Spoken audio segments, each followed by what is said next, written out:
Hi guys, welcome back to my YouTube channel. I hope you guys loved my previous videos, and if you didn't watch it, I'm going to tag some of them here. As you know, my name's Aaliyah and I just give life advice, and from the title of this video, I'm going to be giving a story time and tips on how at 21 years old I got on the Forbes 30 under 30 list, and all the insights on that. I wish I had like a fun intro, but unfortunately I don't know how to edit videos. So as we progress with this YouTube channel, you'll see me get better with editing and adding subtitles and doing the whole shebang. But anyways, let's jump right in. So, like I said in the title, at 21 years old, I got on the Forbes 30 under 30 list. I got on the education list. So for those of you who need a background on what the Forbes 30 under 30 list is, essentially multiple list of 30 people, and they have a lot of different categories. I think their newest category is like AI potentially. I think it's AI. It's like there's AI, there's education, there's social impact. There's many different lists depending on what industry you are in. So the advice that I'm going to give at the end might not work for all of you because I was on the education list. You might not be doing work in education. Um, so for starters, I never really introduced myself on this channel, but I do a lot of work I care deeply about girls' education and education of young people in general, because I think that is the most important thing to have for any young person globally is an education, or at least basic primary school education is just so important. So I've been advocating for education for a while, as a teenager and as a young adult now, and it has been an amazing journey. And because of my work and my expertise with education, I ended up doing work with UNICEF, at UNICEF HQ, which was amazing. And I was one of the youngest consultants at UNICEF, which was such a crazy thing to have done, at the age that I did it at. I did it at 21, until like now when I just turned 23. So it's been a journey.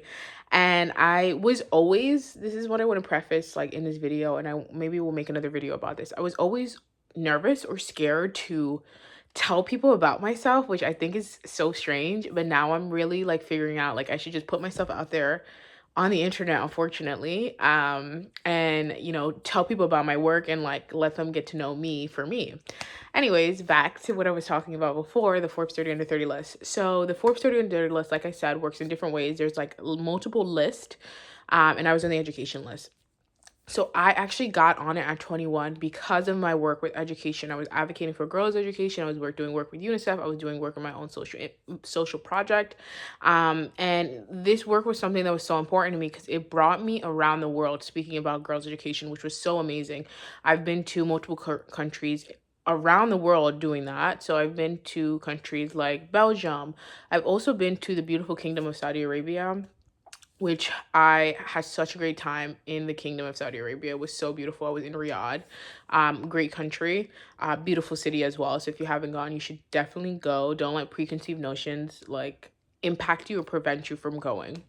So I've been there. I've been to Italy. Like Italy is like Florence is my favorite city in the world.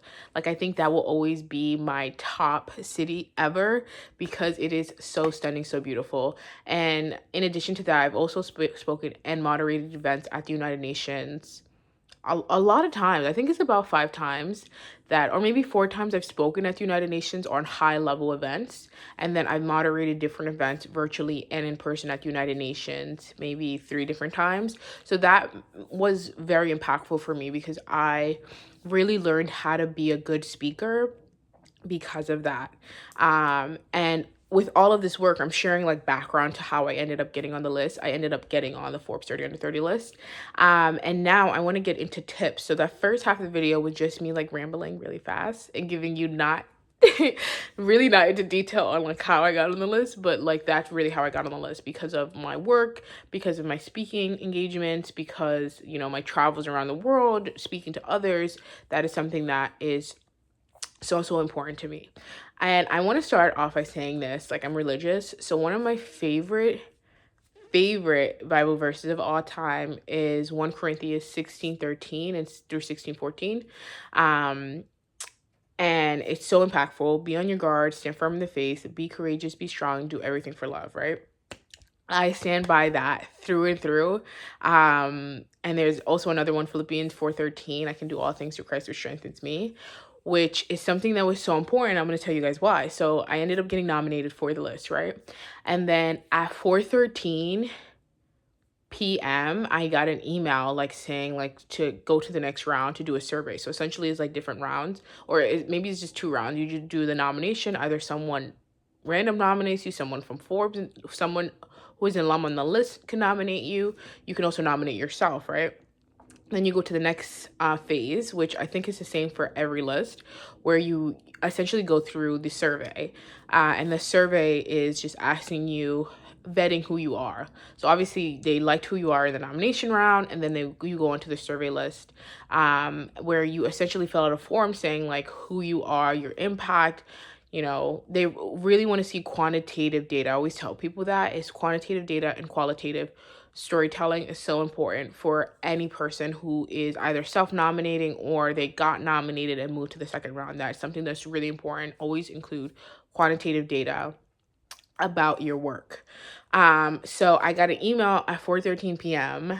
And I wish I could edit this so I could put it here, but unfortunately I don't know how to. And it was basically telling like filling out the survey portion of it, and it was so crazy because I was like, in my head, the timing 4:13, I just knew I got it. And like it was insane. Like in my head, from that time I was like, okay, I got on the list, like I know it. And I was so certain, and that's what I'm talking, this is, I'll make another video on this in a second, on like not just manifestation but believing in yourself. Like when you see something is supposed to come true, it will become true regardless of if you wanted to or not, or regardless of if you're scared. So that was super crazy for me. So yeah, it's the nomination and then the form process, which is what I did, and then I got on the list, which was crazy because they essentially messaged you a few days before, like, is it okay if we share your information on the list? Then I was like, dude, I'm so glad that I got on this list because it's amazing. And it's really such a high honor. And I hope everyone who's watching this really has the chance to like believe in themselves, get on the list, or get on anything that they want to, and accomplish any of their goals and desires and dreams. So the truth is, like, the list is very prestigious. It's amazing. It's great, but it's not the end all be all. If you don't make the Forbes 30 under 30 list, it's okay. You're still like a fantastic person. Think of all the celebrities or the business people, investors, all of the people that you love and you know their names, who maybe have not been on the list at all. And they're still fantastic. So making or not making the list doesn't impact who you are as a person. So I never want you guys to forget that. Like, it's not about the list. And for me, it was also never about the list. Like, I was like, I love the work that I do. I love the impact that I think I have had on people. And it was so interesting. I was at a panel event in it was actually in Italy. I was gonna say Brussels, but it was in Florence, and it was about an amazing university in Florence. And I was speaking to master students that loved it, and the guy had asked us a question, like on a scale of 1 to 10, like put fingers up. Like 5 is, the question was essentially, how much do you think your impact is on people? And 5 was the most, and 1 was the least. And I'm like a 2, because sometimes you can't really measure your impact, especially for me in my work where it's very interpersonal, where it's not like thousands of programming and thousands of people who are participating in programmings. But that's what I really want you guys to know. Like, the Forbes 30 under 30 list is not the end all be all to your life and to your worth as a person. And I'm sure if you're watching this, you're interested in being on the list, but really you can do everything you put your mind to, and you don't necessarily have to get like accolades or applause from any list or any group of people at all. And in addition to this, I also wanted to maybe talk more about the process and what's good. Like I said, use a lot of quantitative data, and qualitative storytelling. And if you are someone who has already made the list, perhaps you're watching this, I would say always pay it forward and nominate people that you think would be a great fit for the list that maybe always get overlooked. For me, I always try to nominate people every year since I've been on it, because it's so important that, especially if I see like friends or even peers that are doing great work in any realm at all, like it doesn't even have to just be for me on the education list, I always try to pay it forward and nominate, because I think that's something that is so beautiful when you believe in other people. And me as a woman, is when I believe in other women. Like, I think it's so important to pay. I obviously I don't just do it for women, but I do it for many individuals out there who I think are making a great impact and doing great work and having a great mindset. Like the year after, I had nominated two friends, and they both ended up getting on the I think the education list. And they were so fantastic. They're really great people. They, care deeply about the work that they do. So it's always great when you can pay it forward. So I would really recommend people who have been on the Forbes list to pay it forward, nominate others, nominate people that are your friends and maybe not who are not your friends. You've seen them on LinkedIn, you've seen their posts, you want to give them a push in their career, do that, because I think that can make such a big impact on people's lives. And I'm a big believer that like you should pay it forward. And that's something that people have done for me. That's the reason why I'm making this video, the reason why I got on the Forbes list, the reason why I worked at UNICEF HQ at 21 years old. All of these things was because people paid it forward, which was so nice, and really, really kind of people to do. So I want to do that for others. And I will say, put yourself out there. What is the saying? Closed mouths don't get fed. That's why I'm making this YouTube channel. Hello. But this is the truth. If you see someone out there who has made the Forbes 30 under 30 list, send them an email, send them a LinkedIn message, whatever, send it to them. But don't be a transactional person. That's something that's very gross and annoying that I hate, that I think I've been impacted by. And I made a Substack, article about this. So you guys should follow me on Substack, which I'll link someplace. Maybe I'll link it in my bio. But having transactional people is awful, because it's like they'll try to take advantage of you, they'll use you, all of these things, right? Don't be like that. But you should take the leap of faith, put yourself out there, ask people for support, ask people for help, because 9 out of 10 times people will support you and support your goals. I made that up, that 9 out of 10. Sometimes that's not true. Sometimes people just ignore your messages. That is the truth.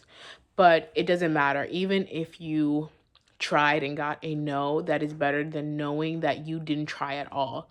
And that is something that is very important. And I kind of want to end my video off like that. Like, just try, put yourself out there. Don't just try to get on the Forbes 30 and 30 list because you want to say you got on the Forbes 30 and 30 list. You have to be so dedicated to what you do that you easily breathe it. You really care about, whether it's a cause that you have or a business idea, whatever it is that you think is making the world, not just making your pocket bigger and your bank account bigger, but making the world a better place is actually very, very important. So I'm going to leave off with that. I hope this advice was great. Obviously, you can comment in the comment box, chat box, and I'm going to try to respond to comments. And I hope that you guys enjoyed this video. Consider subscribing, liking, and then check out my Substack and my TikTok account when I give more advice on things like this. And my next videos will probably be on my work with UNICEF, and then also a video on transactional people and why you should not be like that in this day and age. Okay, bye guys.